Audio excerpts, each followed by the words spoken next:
Ini ada salah satu warga yang sangat inspiratif menurut saya. Kenapa demikian? Karena beliau itu memanfaatkan pekarangan rumah untuk dijadikan usaha.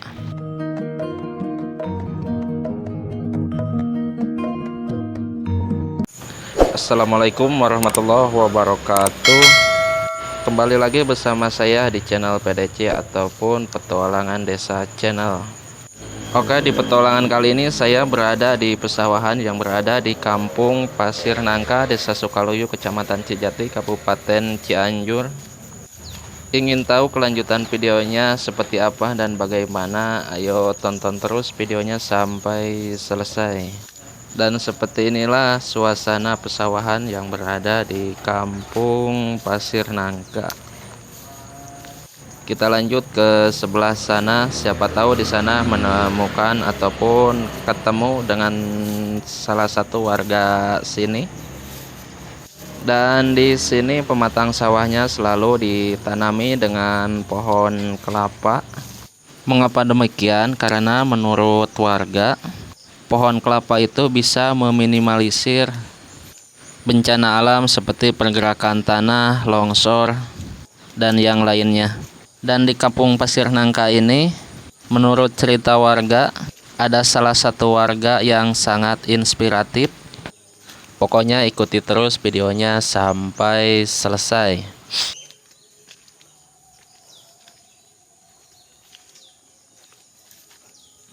Dan pohon kelapa itu selain diambil buahnya, bisa juga disadap untuk diambil niranya untuk dijadikan gula merah.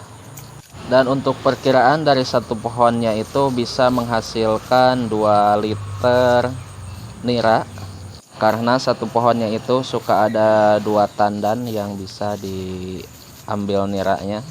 Jadi satu tandannya itu bisa menghasilkan 1 liter nira.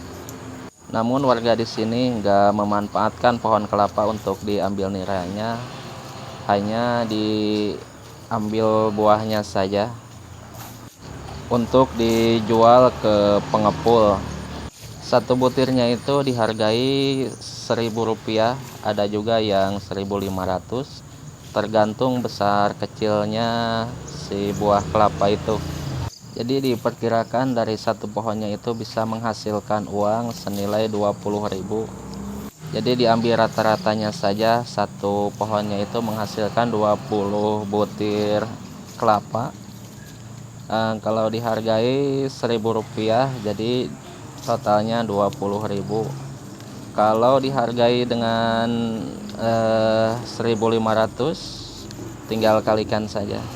Dan selain ditanami pohon kelapa, di pinggiran sawahnya itu selalu dibikin balong ataupun orang sini menyebutnya kulah ataupun empang untuk memelihara berbagai macam jenis ikan seperti ikan lele, ikan mujair ataupun ikan nila, ada juga yang ikan emas.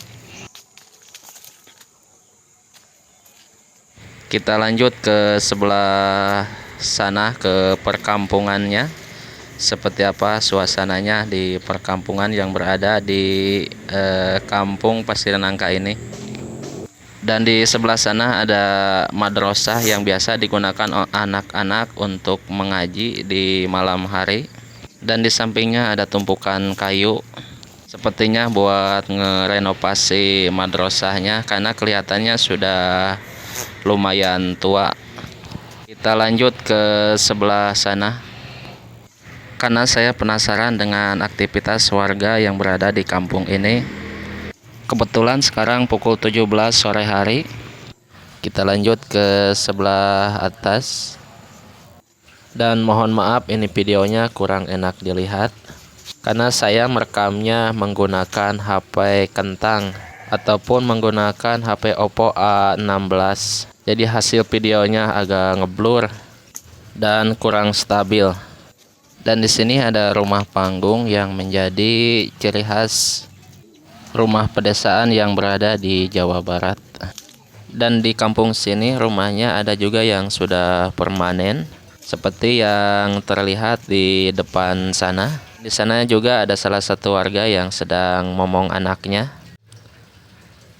Punten ngiring videoan. Mohon. Ieu teh leres Kampung Pasir Nangka. Oh, mohon. Teu sawios ieu teh ka video ku abdi. Hatur nuhun atunya. Dan seperti inilah suasana perkampungan yang berada di Desa Sukaluyu, tepatnya di Kampung Pasir Nangka. Tapi di kampung sini sangat sepi. Dan di sana ada salah satu rumah yang masih tahap pembangunan. Kita lihat ke sebelah sana, siapa tahu ada pemiliknya. Dan di sini ada salah satu warga yang sedang membuat bedengan, entah mau ditanami apa. Kita tanyakan saja kepada orangnya langsung. Punten Kang, iteh bade di pelakan naon? Mohon. Nu kagungan bangunan ya, Akang. Mohon. Jadi kata si akangnya, lahan ini mau ditanami berbagai macam sayuran seperti cabai, buncis, terong, dan lain-lain. Selain itu si akangnya berencana membuat peternakan puyuh dan juga ayam kampung. Nu kanggo puyuh paling mana Kang? Oh, mohon. Kita lihat persiapan kandangnya seperti apa. Jadi kanggo ayam kampung teh nu ieu nya Kang. Kanggo puyuh nu palih mana? Jadi untuk puyuhnya sebelah sana katanya. Dan kata si akangnya untuk permulaan mau diisi puyuh dengan 1000 ekor puyuh petelur. Dan untuk ayam kampungnya mau diisi DOC sekitaran 200 ekor.